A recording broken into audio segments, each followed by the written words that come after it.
Najib Telma, des actualités uniques, dynamiques et renversantes dans le journal TV. Batimax, le partenaire des bons plans. Batimax, la qualité au meilleur prix. Vous présente Nivava.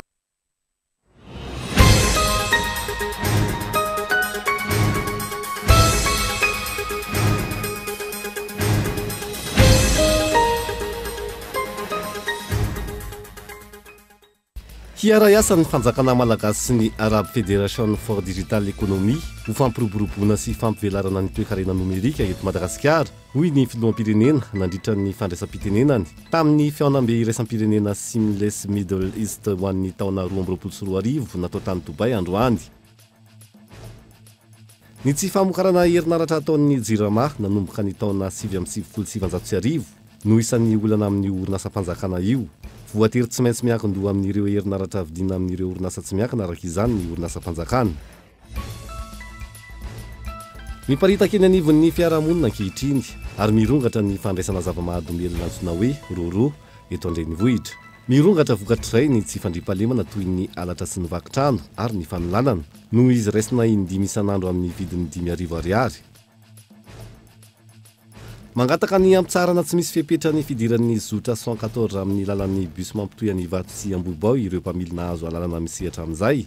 Nanatanteraka hetsika fitokonana manoloana io izy ireo ka tsy nisy ny asa avokoa ireo taksi be misa 10 nanomboka tamin'ny 9 ora maraina. Maresaka iraisam-pirenena tsy latsaky ny 190 ny maty no nitondra-drano sy ny fiotsahan'ny tany ateraky ny ora mikija ny Brésil hatreto. Isan'ny mitondra takaitra goavana anatin'izany ny tapany avaratra atsinanana. Ampolony ihany koa ireo mbola tsy hita popoka hatramin'izao. Ny andinindinindreo raha inao afaka fotoana foy.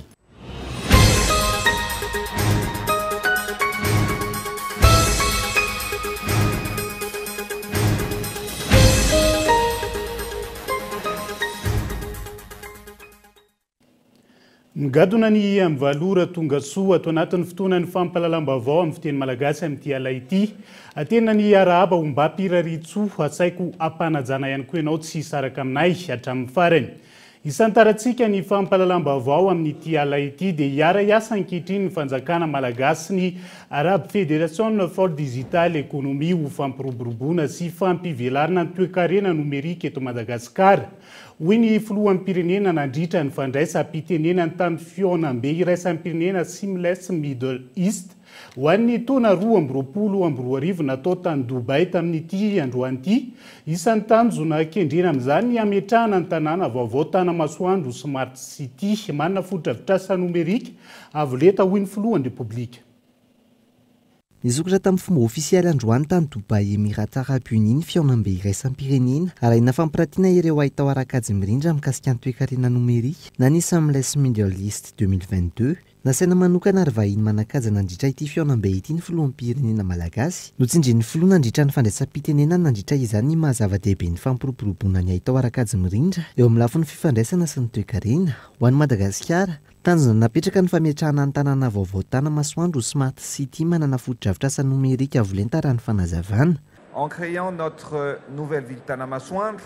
Vina amin'ny fametrahana ny tanàna vaovao Tanamasoandro ny ho lasa firenena mpitarika aty Afrika ho an'ny fampandrosoana nomerika. Izay no mahazava-dehibe ny fiarahako aminareo ankehitriny amin'ity fihaonam-be iraisam-pirenena ho an'ny toe-karena nomerika ity.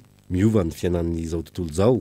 Nanosika ny firenena rehetra tsy maintsy ivadika amin'ny nomerika ny valanaretina sy ny fiatriana izany ary lasa mibahan toerana amin'ny fitantanana ny raharaham-pirenena ny orinasa sy ny tokantrano ny fampiasana ny nomerika. Tsy azo ihodivirana ny tsy maintsy ivadiana amin'ny nomerika ho fanohitry ny fampandrosoana sy anampy amin'ny fampiroboroboana ny toe-karen'ny firenena. Des pays en voie d'émergence. Araka izany, tafapetraka ankehitriny ny fiaraha-miasa eo amin'ny firenena malagasy sy ny Arab Fédération for Digital Economy. Vina ny fanatanterahana ireo fanampo momba ny fampiroboroboana ny atao arakajy mirindra raha ny nambarany filoha. L'innovation technologique est en partie. Ny fivoarana ara-teknôlôjia indrindra ny nomerika dia isan'ireo mitarika harena ary ahafahana mametraka vahaolana vaovao ho an'ny fampandrosoana maharitra ho fanatratrarana ireo fanamby. Napetraka ankehitriny ny fiaraha-miasan'ny Madagasikara sy ny Arab Fédération for Digital Economy izay efa manana fahaiza-manao sitraka efa amin'ny lafin'ny transformation digitale. Vers la transformation digitale. Tsy aivina no tanterahinao Malta ny Dubai ny fifanaovany sy ny mpiara-miasa teo amin'ny Madagasikara sy ny vondrona Al-Jabar ary ny filohan'ny filan-kevim-pita tanàn'ny One World Impact Capital ho an'ny fanatanterahana ny tetika asa tanamasoandro. Izay ny fanatsarana ny toe-karena nomerika fa mahakasika ny famatsiana herinaratra kosa indray dia ny tsy fahampiny ny tsy famokarana herinaratra ataon'ny JIRAMA nanomboka ny taona 7 no isan'ny olana amin'ny orinasa mpanjakana io amin'izao fotoana voatery tsy maintsy miankin-doha amin'ireo herinaratra vidiana amin'ireo orinasa tsy miankina araka izany ny orinasa tsy marina ihany koa. Hoy ny mpahay toe-karena ny filazana fa mivarotra faty antoka ny orinasa JIRAMA ny eto Madagasikara no isan'ny lafo indrindra ny herinaratra raha ny eto Afrika. Efa nanomboka ny taona 7 no tsy nahazo namokatra herinaratra intsony ny JIRAMA. Fa ny afitanterana sy ny afivarotana sisa no azony natao ka voatery tsy maintsy niankin-doha tamin'ireo ampivarotra herinaratra ny JIRAMA izay orinasa tsy miankina avokoa. Fanapahan-kevitra izay nanimba ny orinasa. Amin'ny ankapobeny miisa 3 ny source d'énergie ny JIRAMA ka ny ngeza indrindra ny hydroélectrique manaraka izany ny fuel ary ny angovo azo avozana. Efa ela hoy ireo mpahay toe-karena no efa tokony nanao ny fikarohana amin'ny fahaleovantena amin'ny famokarana herinaratra ny JIRAMA. Raha ny subvention voarain'ny JIRAMA efa nahavita nampivelatra ny orinasa tsy miankin-doha amin'ireo orinasa tsy miankina indrindra amin'ny famokarana herinaratra. Maro ny ankora azo ampiasaina eto Madagasikara amin'ny famokarana ny herinaratra. Tsika ne misy zavatra be dehibe tsy mety le politika tsika. Anao mixta inona moa zany JIRAMA? Tsika ne manana ny charbon any sakoe. Tsika ne manana gaz ao Asakara e. Inona moa nandrasana tsy ampiasaina andro? Any le olana e.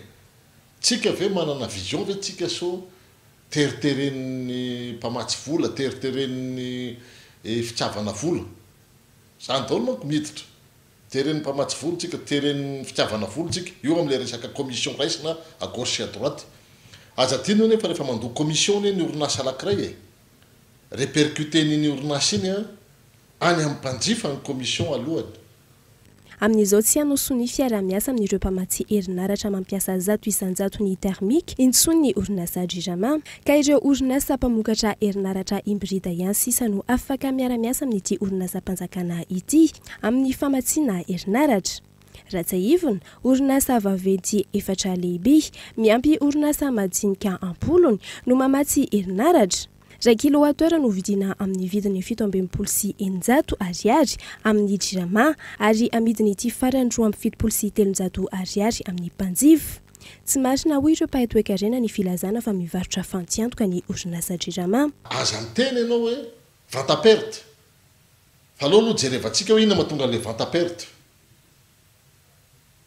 Fa tsy tonga dia hoe vokisana fotsiny zavatra tsy marina ny vahoaka. Tsy vente à perte zany ny JIRAMA fa tsy fahaizana mitantana hatramin'izay. Tsy zao hatramin'izay. Sy fangalarana ao anatin'ny JIRAMA hatramin'izay. Sy commission any mpitondra any ambony hatramin'izay. Zay mapotika ny JIRAMA. Ny akoatran'izay resaka. Aseva avoakany fotsiny différentiel de prix. Manaraka ny chaîne d'approvisionnement, manaraka ny chaîne de valeur. Dia hitantsika hoe vente à perte marina ve? Zay ny le izy. Fa aza ampiasaina zany ny vahoaka. Raha ny eto Afrika, ny herinaratra eto Madagasikara no lafo indrindra. Ho an'ny tokantrano tarifa 14 iray, manodidina ny 80 kilowattheure ny fandaniana izay ataony, ka manodidina ny 5,703 ariary ny vola alohan'ireo mpanjifa isam-bolana amin'io fandaniana io. Izay ny momba ny herinaratra fa mbola isan'ny vaovao andrasan'ny maro ihany koa ny mahakasika ny viditsolika tsy ny mety ho fandrindrana ny famatsiana izany amin'izao fotoana. Ao anatin'izay dia nanatanteraka fifanakaloza-kevitra ny arahana tamin'ny Prime Ministre lehiben'ny gouvernement, ministry ny angovo sy ny akoranafo, ny ministry ny vola sy ny fitantanam-bola, ny tale général ny JIRAMA, toy ihany koa ny tale général ny office malagasy des hydrocarbures, ireo mpandrarasy mpamatsy solika ary ireo mpiara-miombonantoka ny Madagasikara ny maraina teo teo izay natao teny amin'ny lapany Mahazoarivo tsy mbola fantatra treto ny ankony fifanankalozan-kevitra indrindra ny mahakasika ny meto fiovan'ny vitsorika eto amintsika. Vaovao mahakasika ny fividianana kosa indray dia mila mafisina ny mpanaramaso isaky ny birao-pividianana isiany fividianana marina tsy ekeny rehetra hoy ny firaisa monim-pirenena safidy tamin'ity androany ity manoloan'izay mety ho lesoka amin'ny fividianana ny taona 2024 nisy ny dinika ny fambizarana mahakasika ny fanatsarana ny fividianana nataon'izy ireo ary aharitra 3 andro. Anisan'ny miantoka ny fisian'ny fividianana marina sy ekeny rehetra ny fanamafisana ireo mpanaramaso ny fividianana isaky ny birao-pividianana manerana ny nosy. Raha ny fanazavany ny mpanaramaso ny fividianana safidy androany, mbola maro ireo birao-pividianana izay tsy nahitana akory ireo mpanaramaso na avy amin'ny antoko politika samihafa na avy amin'ny ireo mpanaramaso ny fividianana. Ho anay manokana tamin'ny taona 2024 ny tiana katiny hoe hitana hoe tsy ampy dia ilay hoe ny fidirana tany amin'ny birao fandatsahambato satria mbola latsaky ny 50 isan-jato no nisy mpanaramaso avy amin'ny safidy.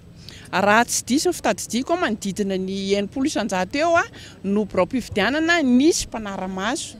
Dia ho anay ny tanjona zany amin'ny 2024 mba ho ny 5-20 isan-jato ny birao-pividianana dia hisy mpanaramaso ny fividianana. Ankilan'izay ihany koa, anisan'ny fototry ny olana mandritra ny fividianana ny resaka lisy-pividianana raha ny fanazavana. Amin'izao fanatanterahana ny fanavaozana ny lisy-pividianana tanteraka izao, nanambara ireo mpanaramaso ny fividianana ireto ny amin'ny tokony sokafan'ny seni amin'ireo sosikevitra avy any ivelany mba hametrahana hatrany ny fividianana marina sy ekeny rehetra. Misy rafitra anankiroa io raha lisy-pividianana resahana. Misy ny mpandrafitra dia misy ny makato. Amin'izao tsika miteny izao dia sady ny seni no mandrafitra dia izy ihany koa no makato. Dia izay mahatonga ilay fimenomenomantsika foana. Dia ny raha ny sosikevitra arosinay amin'ny seni zany dia hoe ny fisokafany zareo amin'olona natanterahana an'izay satria tsy afaka manatanteraka an'izay ohatran'izay koa nefa ny seni na dia resy lahatra ary izy fa lalàna no mitenena no mamelana azy ianao an'izay izay izy fa afaka anao an'izay. Dia izay no anaovana hoe misokatra miasa amin'ilay lalàna izay eo am-pelantanana zany seni fa miezaka misokatra. Mba satria ho anay tsy hopetraka ilay fividianana marina raha tsisy ny fandraisana andraikitra ny rehetrarehetra. Tanjona mandritra ity hetsika izay ho karakarain'ny sampana mpanaramaso ny fividianana ny fampitomboana ny tahan'ireo olom-pirenena mandeha mifidy amin'ny taona 2024. Eo ihany koa ny fizarana ireo paikady fiera ho entina hiantrehana ny fividianana. Ao anatin'izay tontolo ny fividianana izay hatrany dia niteraka disadisa eo anivy ny antoko TIM sy ny IRD ny fanatanterahana ny redynamisation na ny fameloma maso ny antoko amin'izao fotoana izao. Namoaka fanambarana ny avy eo anivy ny RMDM fa fanitsakitsahana ny lalàna iraisam-pirenena ny fanakana natao amin'ny antoko TIM nanamafy ankilan'ireo pomba ny fitondrana fa tsy natao hitarihana ny olona hidina an-dalambe izay fameloma maso izay. Henri Florion. Manoloana ny toe-java-misy amin'izao fotoana izao, tsy eo anatrehan'ny fanakana ny antoko tiako Madagasikara tsy hanao ny redynamisation na ny fameloma maso ny antoko any amin'ny faritra. Toy ny zava-niseho tany Antsirabe ny sabotsy 27 Mey lasa teo. Namoaka fanambarana ny teo anivon'ny RMDM na ny rodobe ny mpanohitra ho an'ny demokrasia eto Madagasikara ny andro omaly hariva. Nambaran'izy ireo tao anatin'ny fanambarana izay navoakany fa fanitsakitsahana ny lalàna iraisam-pirenena io fandrarana io. Indrindra ny fanambarana iraisam-pirenena momba ny zon'olombelona sy ny fifanekena iraisam-pirenena momba ny zo sivily sy politika. Ankoatr'io, ny lalam-panorenana dia miantoka ny fahalalana maneho hevitra ao amin'ny 10% ary ny zo hivezivezy malalaka maneraka ny tanin'ny repoblika ao amin'ny 12%. Nanamafy ny filoha-hevitry ny RMDM fa tsy mipetraka araka ny tokony ho izy ihany koa ny neutralité de l'administration eto amintsika manoloana ny baiko sy ny teritery omena ireo préfet andrara ny hetsika ataony antoko sasany. Voalohany aloha ny azo ambara dia tsy misy tsony zany hoe neutralité de l'administration eto amintsika satria voabaiko daholo zany na ny préfet tanto filaminana resaka administration rehetrarehetra zany efa eo ambany vahoany ilay mpanao politika na mpitondra fanjakana tsy manana resaka administration neutre zany tsika amin'izao fotoana izao. Inona ary zany ho ataontsika amin'izay tsy fisiny izay neutralité d'administration zay inona ny ataontsika. mazava herity manao redynamisation na mamory vahoaka dia malalaka rehefa ny mpanohatra no manao an'izany dia sakana zay le manaporofa iza le manakana nefa préfet tsy herd no manakana fa préfet no manakana iza nefa no manobaiko an'le préfet herd ihany tsy ny redynamisation no tanjo napetraka mmpanohitra amin'izao fotoan'izao ireo fikambanana manohana fanjakana fa fitarihana ny olona hidina an-dalambe ka tsy azo ekena izany eto amin'ny tany sy ny firenena. Tena marina ne ny redynamisation zany tsy fidinana an-dalambe tsy fitaritan'ny olona ikomy ka olona andeha hitarika ikomy andeha hitarika hidina an-dalambe andeha hanohatra fanjakana amin'ny fanakorontanana amin'ny eritreretra ny fanonganam-panjakana zany ve no zavatra eritreretina atao dia zany ve no raintsika hoe karazana redynamisation tsisy kosa angamba zany redynamisation zany eny dia firesahana ankitso-po firesahana anatina filaminana amin'ireo mpikambana sy ireo olona eritreretina fo mpanaradianao fa tsy fiatsiana ady ianao miantsy ady zany aminay zany tsy resaka redynamisation zany fa karazana tena hoe vo andeha ho any amin'ny fanakorontanana ka ny fanakorontanana zany kosa dia laviny zany satria tsika mila filaminana tsika satria amin'ny asa fampandrosoana dia ilana filaminana. Farany tao anatin'ny fanambarana navoaka ny RMDMT ihany koa no nanaovan'izy ireo antsoava amin'ny atoko politika rehetra ny fiarahamonim-pirenena ary ny olom-pirenena rehetra anohitra ny fametrahana anjatona eto amin'ny firenena. Raha izay sady ny kisary hita dia hoenjana ny azakazaka ao anatin'izay fiomanana amin'ny fividianana ho an'ny taona 2024 izay fa isany enjana ihany koa ty zava-mahadomelona manomboka mahazo vahana hoentina aminao atao anatin'ity fanadiadiana manaraka ity miparitaka eny anivo ny fiarahamonina amin'izao fotoana ary mirongatra ny fandraisana zava-mahadomelona antsoina hoe roro eto Andrenivohitra. Mirongatra vokatrizay ihany koa ny tsy fandriam-pahalemana toy ny alatra sy ny vakotrano ary ny fanolanana no izy raisina indimy isan'andro amin'ny vidiny 5,000 ariary Gaëtan Andriatsilavo.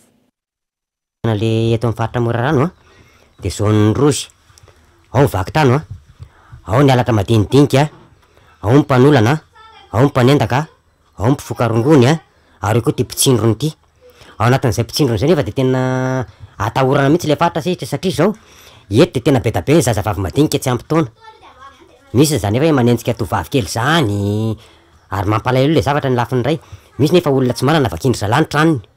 Araka izany isan'ny faritra eto Antananarivo renivohitra ahitana mpitsindrona zava-mahadomelona antsoina hoe roro na rox araka ny fahafantarany be sy ny maro azy ny eto Morarano no Mazoarivo. Raha ny fanadidina natao zava-mahadomelona avy amin'ny kokaina na ny héroïne afangaro zavatra hafa amora vokarina sy anjifana azy ny roro. Tambazotra matanjaka eto an-toerana ahitana mpanakanto sy mpanao mozika no misehatra ao anatiny ary efa antaonany maro foana na troana natao amin'ny alalan'ny tsindrona no fandraisan'ny mpanjifa azy izay tsy mifidy na lahy na vavy. Ho an'ny eto Antananarivo manokana ny tsindrona no tena fampiasa. Araka ny fahitako an'izy sy ny tena fijeriko an'izy satria efa nahita santion an'izy ihany ako atsasako ny vonina fotsim-bary zay zany nitsondromany olona anankiray dia afangarony zalahy amina rano mangatsiaka zany izy io tsaiko hoe afanainy amin'ny sarina tavoahangy reny ve le ohatran'ny poudre kely ohatran'ny inona moa zany ohatran'ny pozipozina aspirine reny izy dia reny zarazarainy dia ohatran'izay zany le izy dia io zany no zarazarainy zalahy dia afangarony anaty rano dia ohatran'ny dorany amin'ny labozisy briquet zany izy dia rehefa avy eo dia ataony anaty seringy amin'izay. Le seringy zany ohatran'ny misy seringy kely karazana seringy ohatran'le fanindromana tetanosy taloha reny dia iny tsindromany dia mifanindrona ny tena raha dia eo amin'ny sandriny eo zany no tsindromany an'le izy. Raha ny loharanom-baovao azo hatrany manodidina ny 3,000 ariary ny dozy iray amin'ny roro. Ety amin'ny faritra nanaovana fanadihadiana kosa 5,000 ariary ny dozy iray ary 5 mitsindrona ny mpanjifa iray ao anatiny ny iray andro. Ny ray manindrona moa zany raha araka fahainoko hoe 5,000 ny ray manindrona nefa ny olona anankiray zany indraindray ohatran'ny hoe 5 mitsindrona ndray aiza ny ahitana 2,000 sy 4 alina ao anatin'ny 5. Ianao tsy miasa tsy mitatatra nefa le tsindrona tsy maintsy tsindromanao. Tafiakatra hatrany amin'ny 5,000 sy 4 alina ariary isan'andro araka izany ny vola ilaina amin'ny fividianana io zava-mahadomelona io. Maro amin'ireo tanora mpitsindrona sy tafiditra ao aminy nefa no tsy miasa any ka miteraka tsy fandriam-pahalemana, vakitrano alatra hatrany amin'ny fanolanana ankizy tsy ampitaona. Tetỳ amin'ny faritra nanaovana fanadihadiana hatrany, niakatra io tany tsy fandriam-pahalemana io, nanomboka ny volana febroary lasa teo, fotoana namparitaka io zava-matomelona io, tena nivony ny fiarahamonina. Manoloan'izany, manao antsoavo amin'ny mpitondra fanjakana sy ireo tompon'andraikitra isan'ny tokony izy ireo, hijery vahaolana maharitra manoloana ity tranga, manimba ny tanora malagasy ity. Fa raha tsy fongaro ny zavatra io be da be maty eto amin'ity Madagasikara ty. Ary be da be ny tovolahy sy ny tovavy ho simba eto. Be da be no voaolana eto. Be da be vakitrano eto. Fa raha aminay kosa aloha tonga de faizina mihitsy le olona de le source tena hoe voany roxy mihitsy zany ny tena mila tedavina faran'izay aingany io.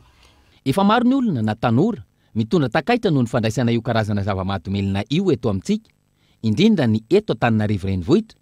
Saingy tsy misy fanapahan-kevitra raisiny mpitondra manoloan'izany.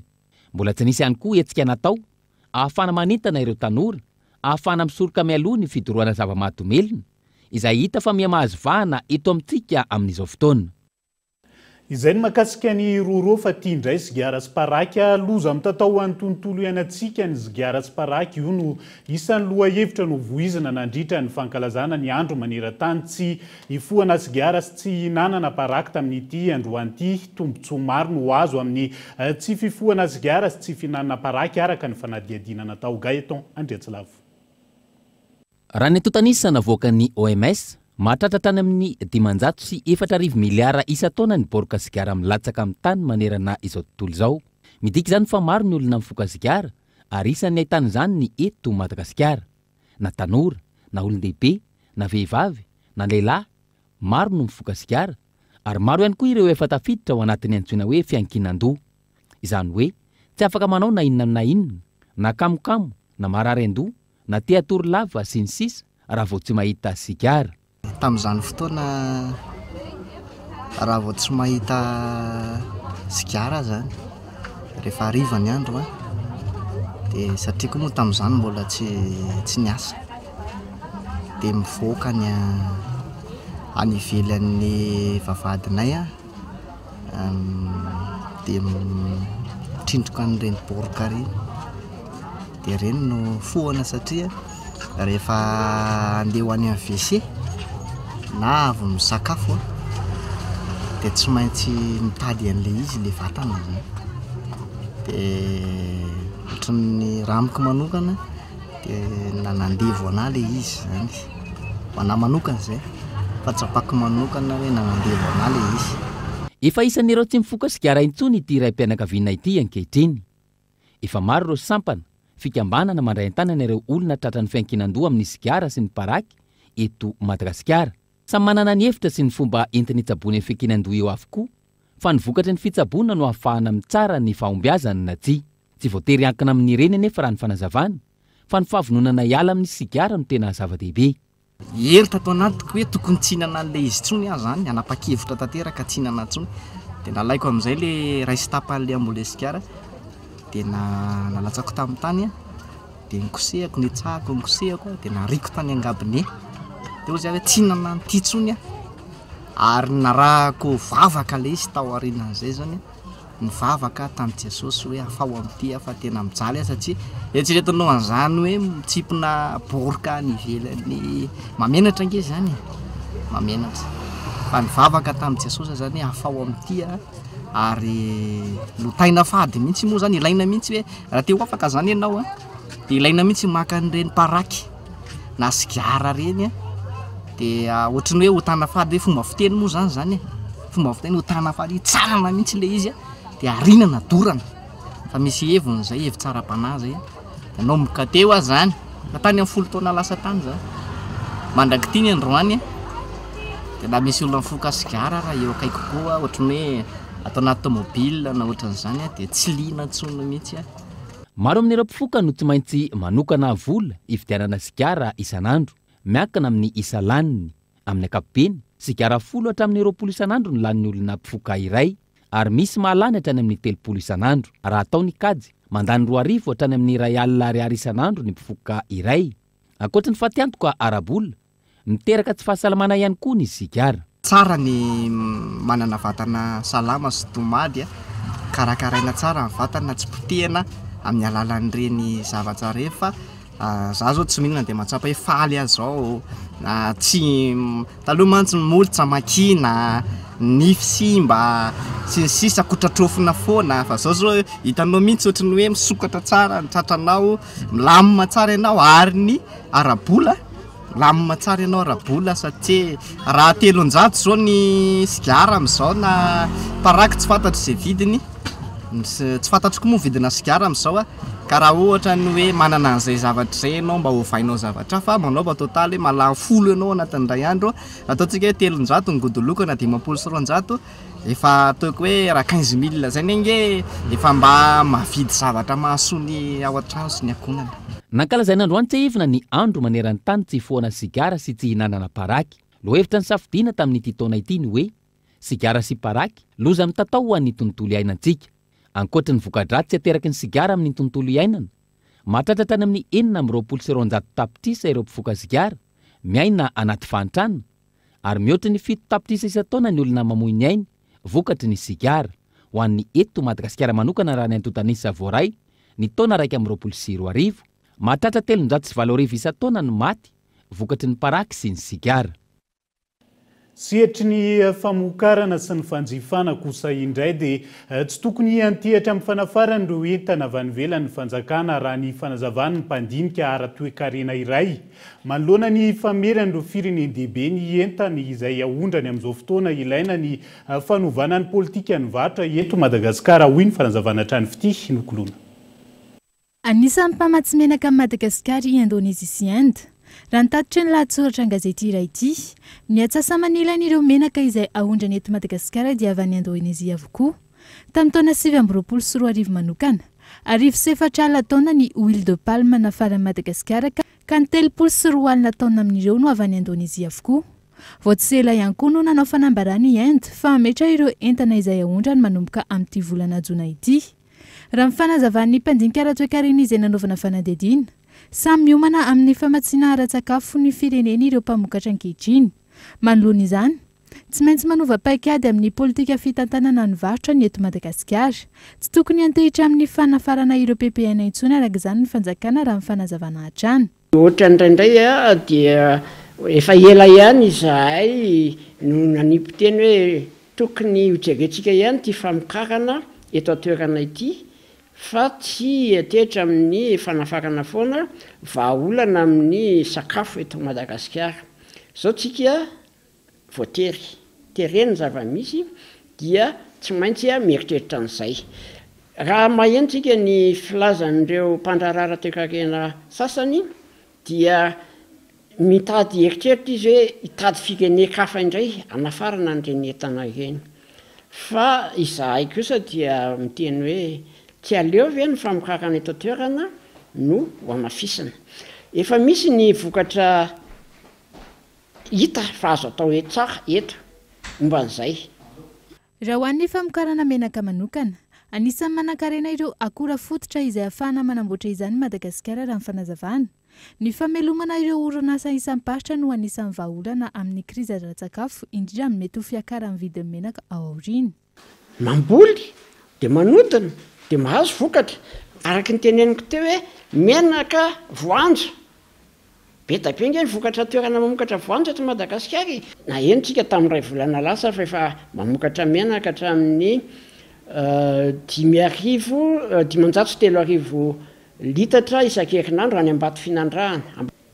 Vokatra avy amin'ny mena-boanjo. Izay voatery ny zava-misy ary no terena akolaka, fanekena akolaka nataon'ireo mpandrara ara-toe-karena malagasy ihany koa dia foana ireny toerana ireny, namokatra menaka isika, namokatra lafarinina isika, namokatra voamaina isan-karazany isika teto Madagasikara, kanefa ny hena ny vokatra no ny antony maro isan-karazany. Ilay tenenina hoe processus de désindustrialisation izay nandeha aingana be teto Madagasikara. Faritra rehetra eto Madagasikara ny ankamaroany ange mamokatra voanjo e, mamokatra soja e, mamokatra palme, azo anamboarana menaka daholo zany. Raha ny hita teny an-tsena, ireo menaka vita amin'ny soja sy tournesol no tena afaran'ny Madagasikara. manomboka amin'ny 3,7 hatramin'ny 5,7 ny litatra menaka soja. Tsy nisy fiankarana ireo menaka ireo hatreto noho izy tafiditra amin'ny vidin'entana izay apetraka amin'ny fanjakana. Ireo karazana menaka vita amin'ny akora hafa no nahitana izay fiankarana hatreto. Raha ohatra ny resaka menaka zany aloha zany ny apetraka eto dia mbola azo heverina zany hoe mbola mipetraka amin'le toerana apetraka amin'ny fanjakana zany ny vidina menaka. Ny sasany miakatra, ny sasany tsy miakatra. Zany hoe misy karazany zany. Ny iana zao teo zao ny alpha. Ny alpha zao teo zany efa niakatra izy zany zao ny akana anazy any amin'ny grossiste 200 R. Fa nefa ny teo aloha zay nakana azy R nakana anazy. Mbola mitolay ihany ary fa efa zay moa dia efa mividy ihany. Menaka tsinjarana zany le olona hoe mividy 200 ohatra zany. Fa raha mividy 2 litre izy dia tonga dia ataony amin'ny kasika. Andrasana hatreto ny mety ho fanapahan-kevitra ny fanjakana manoloana ireo fanapahan-kevitry ny ireo firenena lehibe izay hanafarany Madagasikara ireo PPN ireo. Dia izay ihany koa no entintsika miseto anaty dokam-barotra fohy aorian'izay dia hanambahiny sika amin'ity ala ity irisaka bebe kokoa mahakasika ny tsy fandriam-pahalemana, eo ihany koa ny fanadiadiana mahakasika ny fitokoana ny taxi be teny Ivato. Hoentina aminao rehefa avy eo avokoa ny mahakasika izay mandra-pitafa vetivety ary.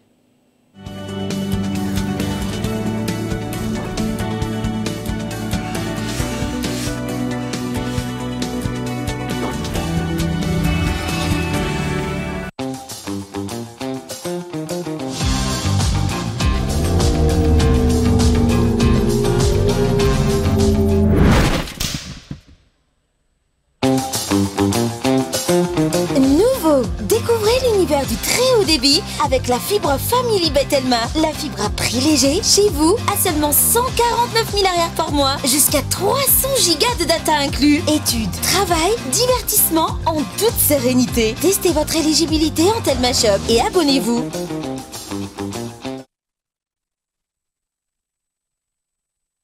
Arturo, j'ai un secret enfoui en moi depuis des années. Catalina, je suis prêt à tout entendre. Tu n'es pas le père de...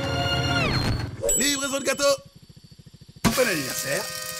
C'est un moment décisif, il contre-attaque les nouveaux ennemis. Bon anniversaire. Ah, je crois qu'il y a un but. On sait que c'est toi qui as kidnappé la fille du président. À vous. Livraison de gâteau. Bon anniversaire. Canal Plus a 30 ans et on n'a pas fini de vous surprendre. Pour notre anniversaire, le décodeur avec un mois sur Access est à 50 000 arrières seulement. Et pour célébrer ensemble, Canal Plus vous offre 30 abonnements de 30 mois, une voiture ou un scooter chez Canal Plus.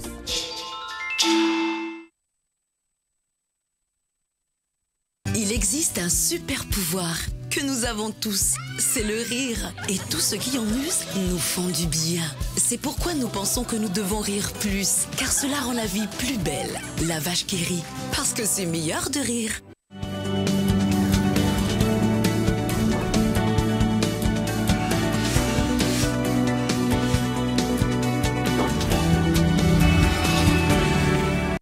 Manambahiny sampana fampalalam-bavao amin'ity ala ity dia tsy iza fandrematoa idéal son solombavam-bahoaka nampany andrefana voafidy tamin'ny listry ny RD iompana betsaka mahakasika ny firongatra ny tsy fandriam-pahalemana andinika ifanaovantsika amin'ity ala ity miarabanao aloha tonga soa ato anatiny fampalalam-bavao raha ny fanehoan-kevitry ny fiarahamonim-pirenena farany mombizay dia takina ny fametrahana fepetra entitra hoy izy ireo mialoha ny idirantsika amin'izay dia tsara ihany ny tondranao ny fomba fijerinao mahakasika ny antony mampirongatra sy ny tsy fihezana ny fandriam-pahalemana eto amintsika. Ya misaotra anareo mifanasana, misaotra namana iva ary miarahaba ihany koa ireo mpijery izao fandaharana izao. Raha ny hevitro manokana mahakasika an'izay dia ety am-piandohana dia tiako ny manamafy fa tsy afaka hisolo toerana. Ny ireo mpitandro filaminana no tsy hanome lesona azy ireo ihany koa fa amin'ny maha solombavan'ny vahoaka miaina ao anaty fiarahamonina, miaina ao anatin'ny fiarahamonina an-tanan-dehibe sy any ambanivohitra dia tiako ihany ny mitondra ny fijeriko ny amin'izay. Hozy ianao hoe mirongatra be ny fandriam-pahalemana amin'izao tsika rehetra malala fa midangana ny vidim-piainana, mialafo ny vidim-piainana. Dikan'izay mihasahirana ihany koa ny vahoaka.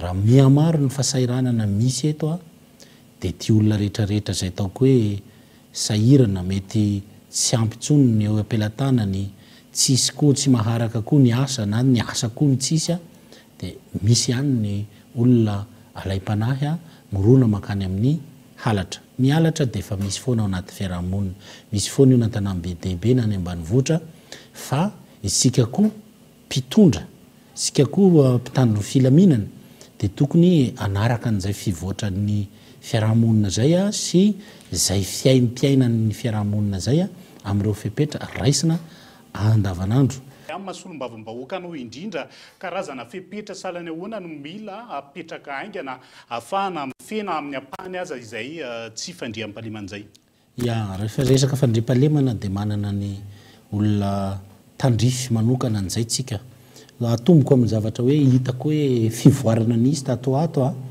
dia hitatsika rehetra hoe zay mandeha mba misy fotoana tarataraiky fodina dia misy ireny miaramila milanja basy mandeha moramora amin'ny andehany maromaro vo tamin'izao no nahitavako an'ireny reny zany zavatra tsara reny nefa mbola tsy masakana ny mpanao ratsy dikan'izay mila mafisina zay zavatra zay a anatonatona kokoa ny vahoaka amin'ny resaka fandriam-palemana ety an-tanàn-dehibe zay a nahita koa tsika matetika ainao manjery amin'ny tambazotra hoe io fa misy polisy pirenena mahatratra olona amin'ny fotoana tena anaovan'ireny jolany asa ratsiny a tonga amin'ny fotoana fohy de fohy a ny mpitandro filaminana dia ny polisiny amin'izay hita daholo zany zavatra zany hoe fahatsarana fomba fiasa nefa moa hoe ny vahoaka maro ny toerana akizo rehetra raha hita andrenivohitra maro tokony isy zany fepetra mahomby ataon'ny mpitandro filaminana ohatran'ireny efa natao reny fa amafisina kokoa angamba raha hoe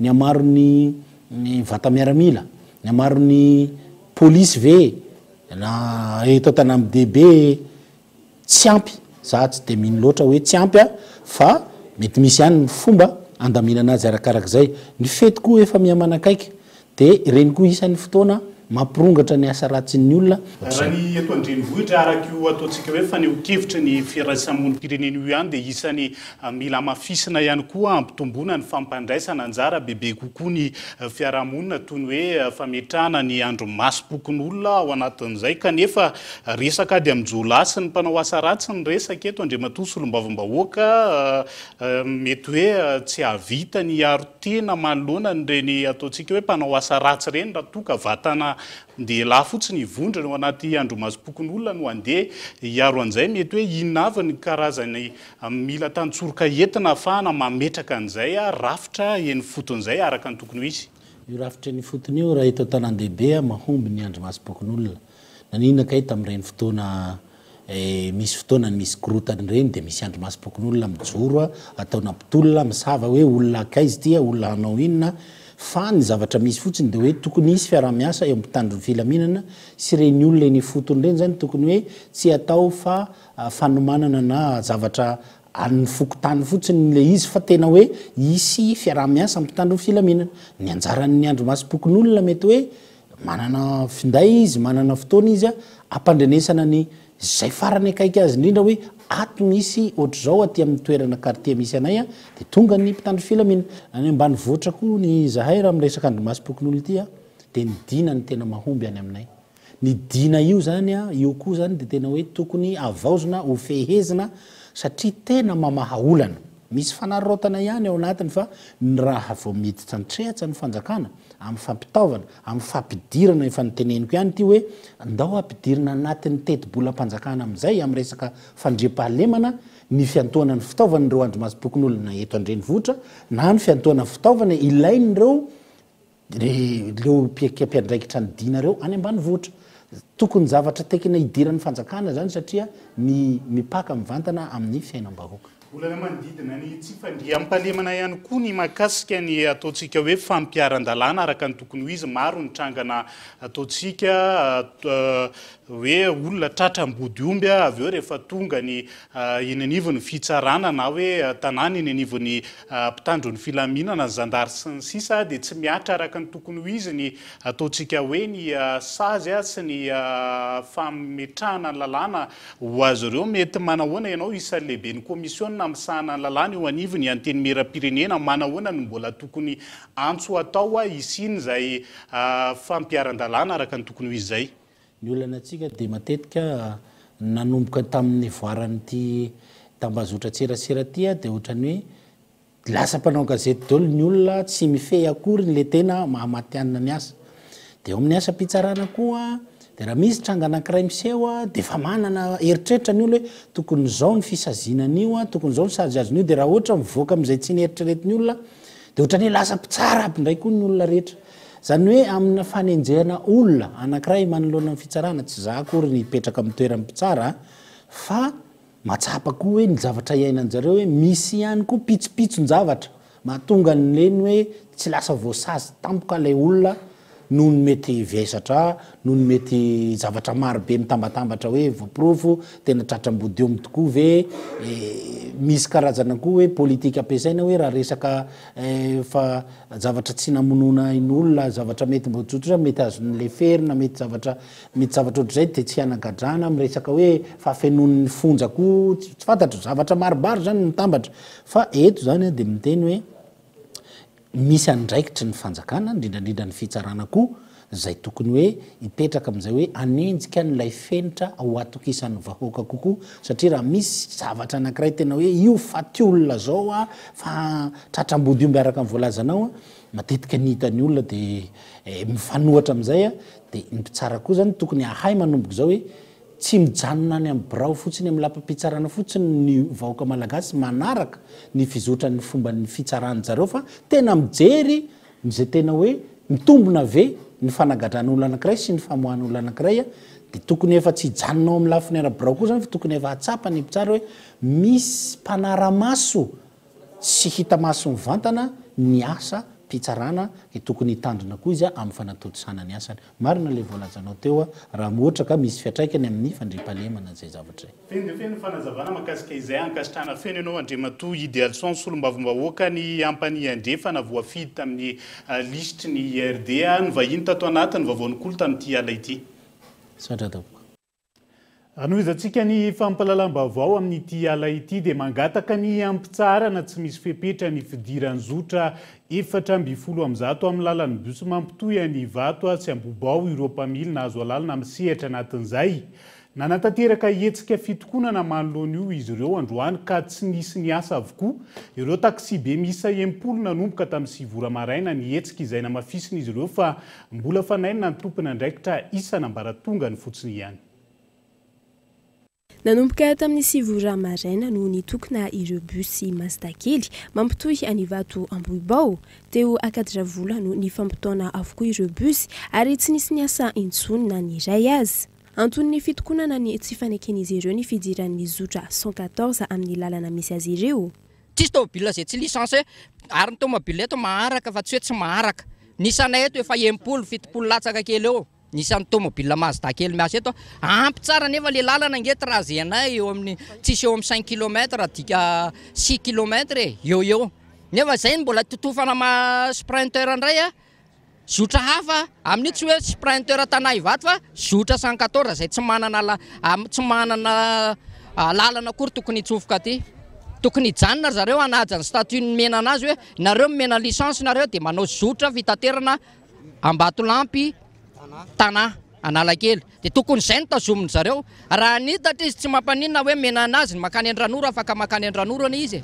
terminusnay ny eo atseny MPF ombany kely eo tsy mahatateraka ve zay amin'izany ahoana ny anekenana zany dia ny antony fitokonanay dia ny anafoanana ny reto 114 reto tsy akaty amin'ny mazava intsony aloha voalohany indrindra tsy akaty amin'ny faritsy vato intsony satria efa misy manatateraka an'izany asa fitateran'izany eto tsy hiverina amin'ny laony ny fitanterana raha toka tsy mandray fanapahan-kevitra intitra manoloana izao tranga izao ireo tompona andraikitra eo anivon'ny komuna Ivato misa 70 ireo bus miasa amin'io zotra io raha ny fanazavana araky ny valy mifangatahana rehefa misy tompona andraikitra eo miteny na avy amin'ny coopérative io na avy amin'ny commune io hoe ao raha fa foananay le zotra makaty Ambatolampy zotra makaty Ivato reo 114 zareo dia mijanona io fa raha tsy miteny an'izay zareo dia tsy fantatro dia tenerana amin'ny beson maro dia zay ilay izy ary reto 114 zareo dia mahagagana koa nge fomba fiasany tsy haiko hoe mba misy fitaterana ohatran'izany ve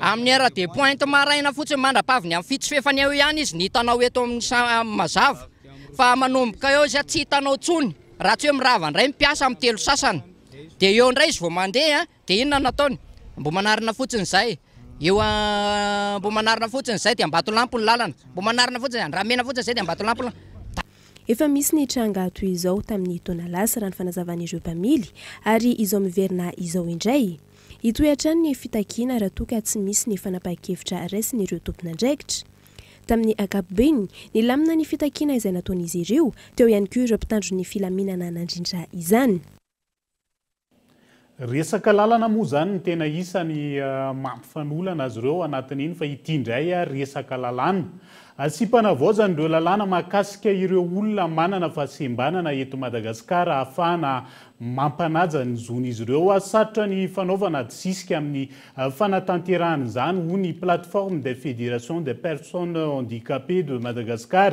isan'ny anton'izany ny fiovan'ny tompona ndraiky mpanjakana isan'ny tokony efa lany andro tsy mifanaraka amin'ny zava-misy intsony ny lalàna mahakasika ireo olona manana fahasembanana eto Madagasikara hoy ny PFPH na ny plateforme des fédérations des personnes handicapées de Madagascar vokatra izany maro ny zovo hitsakitsaka antony iroson'izy ireo amin'ny fanavaozana ny lalàna resaka fananana asa resaka fitaterana mahakasika ny fampianarana mahakasika ny fahasalamana fahazahoan'ny olona manana fahasembanana misitraka ny atao hoe vie politique sy ny vie publique dia mahakasika ny accès à la justice ary ny accès banque et assurance ireo zany no hitondran'ny PFPH atao hoe fanitsiana sy fitondrana fanavaozana amin'izao fotoana izao satria ireo lalàna ireo ny lalàna misy eto Madagasikara dia hita fa mbola tena tsy mifanaraka tanteraka amin'ny filan'ny olona manana fahasembanana sy mahavoaja ny zon'ny olona manana fahasembanana antaonany maro no namola volany io fanavaozana io ary nanaovana adisika tamin'ireo tompona ndraiky mpanjakana isan'ny tokony sy ireo fahefanam-panao lalàna saingy maro ny olana ho hiatran'ny fanazavana tsy mbola fandraisan'ireo tompona ndraikitra isan'ambaratongany ny fametrahana ny hoe ny olona manana fahasembanana isan'ny fahasamihafana ny ivon'ny fiarahamonina ary matetika moa zany ny ireo adisika izay ataonay dia mety tsy dia tena mbola mipakany amin'izareo satria ny antony dia ireo tompona ndraikitra ireo dia fiovana matetitetika ihany koa ny hita eny amin'ny tompona ndraikitra isan'ambaratongany ka raha manao plaidoyer zay ohatra ny ataoko hoe amin'ity taon'ity na amin'ity volana ity dia mety misy fiovana matetitetika eny anivon'ny tompona ndraikitra isan'ambaratongany dia lasa miverina foana dia mety tsy dia misy loatra ilay fitoizan'ilay asa ngamany ao anatin'izay ny mahatonga ny mety hoe olana ao anatin'ilay izy androany nisy ny fanafanana ireo mpanao gazety no karakaray ny plateforme des fédérations des personnes handicapées de Madagascar izany lahadinika tamin'izany ny ezoso ny lalàna ary ny fampiatiana ny olona manana fahasembanana lafomba vao hafa kosa indray dia miantso ny ministeran'ny fanajariana ny tany ny mponina eny anivo ny fokotany avarabohitra itosy manoloana ny aiaina kolikoly hitan'izy ireo toy ny tranga eny amin'ny fokotany avarabohitra itosy noravana ny trano na mbola eny anivo ny cassation aza ny raharaha nilanja sora-bavety ireto fianakaviana manoloana ny tranga mahazo azy ireo eny avarabohitra itosy ananana izy ireo ny taratasy raha ny fanazavana saingy niroson'ny mpifanandrana amin'ny avy hatrany ny fandrotanana ny trano na mbola mandeha ny anivon'ny cassation aza ny raharaha encore amin'ny cassation zany ty zavatra ty tsy tokony za zany nandalo tany amin'ny cassation tokony mbola tsisy azo kasikasiany ty raha tsy mivaly ny didy misoratra aminay ny taratasy ara-dalàna tsara ny tany zany tsisy kianina mihitsy ny taratasy fa arak'ilay izy le tsisy lalana zany ohatrany hoe deuxième plan zany izy dia tsy manaiky raha hitanao ihany ny mpanambola fa tsy manaiky resy manambola fana zany ny tompony fahefany zay ara vao mifo gaga be zay fa zandarma be da be dia olona manao an'ilay akanjo hoaniny ireny tonga dia dia nandrava fa za zany mbola niakatrana any amin'ny cassation mbola tany amin'ny ville efa voarava n'ilay trano ny sain'ny fokon'olona terity zany dia 30 olona le civil dia gendarme 20. atao lalana ireo fiara vaventy araka izany no antony nandrodalana ity trano ity na misy ihany aza ny lalana azon'ireo fiara ale fakana ny tany sy fandravana ny trano izay tsy nanara-dalàna ka iantson'izy ireo ny fijereny ny fanjakana ny raharaha zay mijeren'ilay taratasy zany dia taratasy marina be fa ahoana ozy izy ny olona no resy foanareo dia izay zany miteny hoe lavatanana be efa teny mihitsy moa zany hoe zay rehetrarehetra zay ataonareo dia tsindrinay ohatra zany zay maka avocat ohatra hoe 1,5 million dia mety tsindriny any amin'ny 15 million ohatra zany vola zany miady ety zay tsy manam-bola dia tsy resy mihitsy zany izy fa manaitra ny fitondram-panjakana foana zay zany hatreto hoe aiza marina zany amin'ny vahoaka majinika aty ambany zany aiza marina satria tany vidinay ny alan'ny volanay ty zany asa saranay tsy nanaiky resaka tamin'ny mpanao gazety ny avy amin'ny ankilany raha nanontaniana momba ity raharaha ity raha ny zava-misy maro ny endrika kolikoly mahatonga ny ady tany miseho etsy izay anairana ny tompona ndraiky mpanjakana sy ireo sampandrara maro miady amin'ny kolikoly. Andrasana roetintsika miandalana eto amin'ny fampahalalam-baovao hatrano ny fivoaran'izay fa heritaona sisa no ananan'ireo mpanao fanatanjahantena malagasy izay miomana ho amin'ny lalao nosy izay atao eto Madagasikara ny taona 2024 efa miditra amin'ny fifantenan'ireo mpilalao solontenan'i Madagasikara amin'izao fotoana ireo federasiona amin'ny taranja samihafa raha ny fanadihadiana natao fitiny kolona. Anisan'ny mpilalao manana traika efa tsara ireo atleta sy mpanao fanatanjahantena mandray anjara amin'ny lalao nosy amin'ny taona 2024 aty amin'ny ranomasimbe Indiana raha ny fanadihadiana. Fotoana fohy ihany koa no ananana ireo mpifaninana hiatrehana ireo lalao mihoatra ireo mpandray anjara any amin'ny nosy hafa. Taranja miisa 2024 no andraisan'ny Madagasikara anjara mandritra ity fanomanana lalao nosy ity aty amin'ny ranomasimbe Indiana. Mbola maro anefa ireo olana hatrehiny ireo mpanao fanatanjahantena amin'izao fotoana.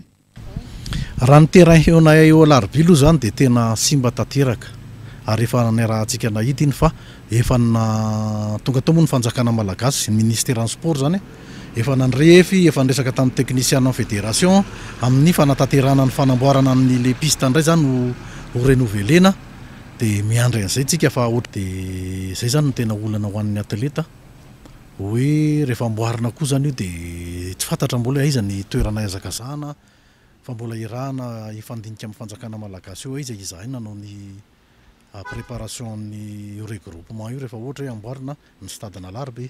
Eto aloha zany zay dia mbola mitovy amin'ny sport rehetrarehetra ihany, mbola tsisy fifanampiana avy any amin'ny fanjakana mihitsy zany ho an'ny ankizy amin'ireo manao préparation reo fa efa nisy fivoriana moa zany zay niarahana mambolana maromaro zay dia efa misy zany ny regroupement zay tokony hanomboka. Raha ho an'ny taranja azakazaka manokana, miisa 520 ireo mpilalao izay ho fantenina indray anjara amin'ity andian'ny faraka amby folo ity. Misy amin'ireo mpilalao no mpila ravinahitra izay ho antsoina manokana avy any ivelany. Misy fanamby ihany zany ny anay aloha zany amin'ny ankizy satria raha ny entraînement amin'izao zany aloha dia tena efa azo atao hoe ao tsara ny ankizy efa nanomboka tamin'ny préparation zany ny anomanana NCDC zany hoe ny saison ray manontolo amin'ity 2021 ity izay nanomboka tamin'ny volana novambra tany zany ny entraînement ny ankizy no efa niomana tanteraka amin'ny fanomanana ny CDC de l'Océan amin'ny heritaona 2023. Ny listany ankizy moa zany eo amin'ny regroupement zay anomboka tsy ho ela zay ho karakarain'ny ministère miaraka amin'ny fédération dia misy eo amin'ny 520 ankizy eo zany no pré-sélection amin'ilay CDC de l'Océan io. Mangataka fanampiana akaiky avy amin'ny fanjakana ireto mpilalao izay mandray anjara amin'ny lalao nosy aty amin'ny ranomasimbe Indiana ity izay ho tanterahana eto Madagasikara. Fa zaza miisa 570 tao amin'ny commune miadana Andrina distrika ny Manjakandriana Androany no nisitraka ny hetsika ara-tsosialy didipotra faobe nataony teo anivony antoko malagasy miara-miainga tanjona ny fanampiana sy ny fitsinjovana ny mponina manoloana ny fahasahiranana mianjady azy ireo amin'izao fotoan'izao. Abraham Randriamanana. 20 kilometatra miala ny Tandrenivohitra no misy ny commune Miadanandriana, isan'ny mandrafitra ny distrikan'ny Manjakandriana. No tanterahina androany ny didipotra faobe tao amin'ity commune ity izay niarahana tamin'ny solombavam-bahoaka voafidy tany an-toerana sy ny avy amin'ny antoko malagasy miara-miainga amin'ny fikambanana tsy miankina. Tombony ho an'ny mponina ny fisitrahana ny hetsika ara-tsosialy toy izao raha nambaran'izy ireo. Tena mety ary tena mahasoa ny ety ambanivohitra mihitsy. Tena misy le hoe mitsinjo ny madinika satria raha hoe any amin'ny raintsaza manjary be ny zavatra hoe lany iny. Tsisy raha, tsisy ninona mahatonga dia misitrana mihinana mofo ny zaza. Zava-dehibe vita fahasoavana ny ankizy dia na ny ray aman-dreny na ny ankizy na sasana daholo. Misaotra anareo mpikarakara. Mba manamaivana an'le fahasairana an'le olona zany le ny fanaovana an'ilay zao ohatr' zao tena mahafinaritra mahafapo satria voalohany indrindra aloha dia mahatsapa ny aty ambanivohitra fa afa-pahasahiranana amin'ilay satria raha andeha hiakatra zany eny mbola ady sarotra be surtout ety aminay amina kilometra maromaro vao mahazo an'ireny vohitra ka dia makasitraka tanteraka amin'ny mpikarakara indrindraindrindra ny député ny bentanàna ny malagasy miaramiainga ka dia isaorana era-po era-tsaina nareo fa miisa 570 ireo ankizy avy amin'ireo fokontany 410 anatin'ny commune Miadanandriana no nisitraka ny didipoitra faobe tamin'ity anio ity. Misy ihany ankizy tany amin'ny fokontany sasany zany hoe Ambohitrandriamanitra, misy koa manodidididina tany Amerika misy Matasoa satria na eny izy ny zareo moa mbola lavidavitra dia mifampitsinjo an'ilay hoe mba mangaikaingana fely dia ho sitraka dia alohan'ny fety ny fahaleovantena. Izao no tanteraka aloha dia voalohany indrindra isaorana ny député satria izy namatsy amin'ny fanafody tao koa ny sénateur izay anisan'ny tompony andraikitra voalohany amin'izany.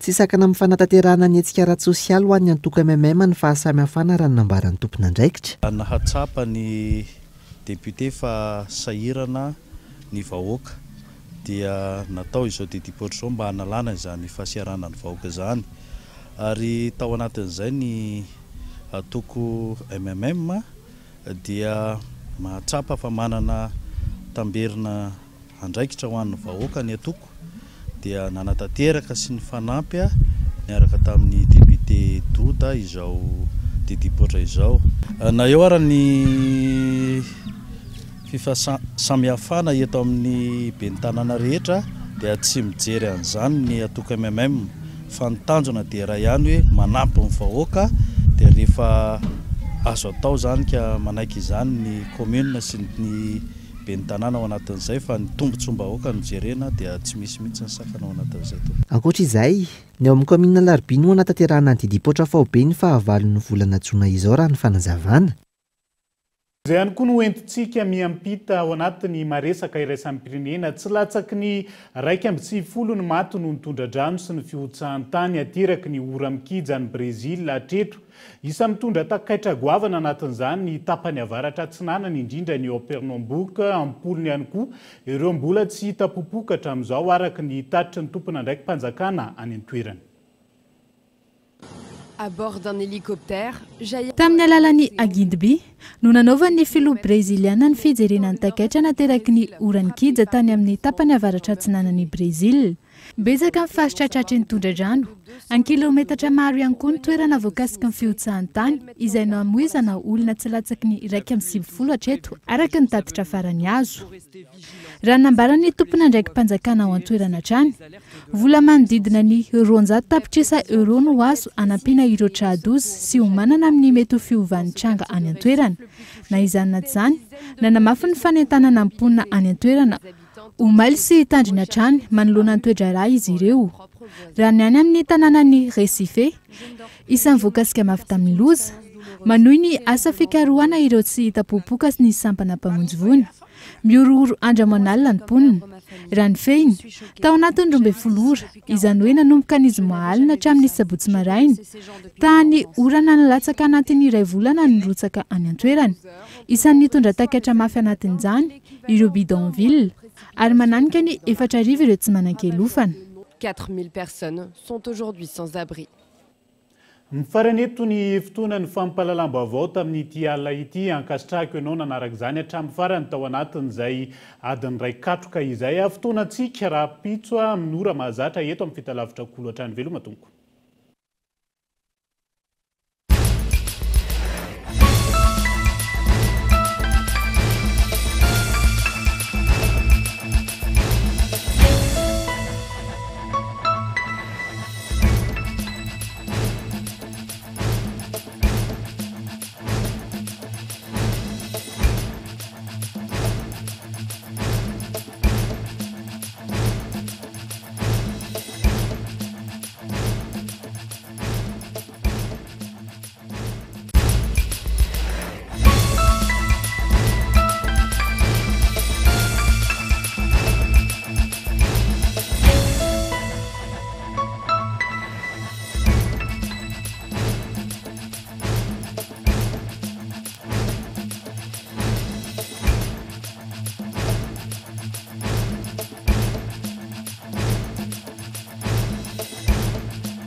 Batimax, le partenaire des bons plans. Batimax, la qualité au meilleur prix. Vous a présenté Nivavo. 5G Batelma, des actualités uniques, dynamiques et renversantes dans le journal TV.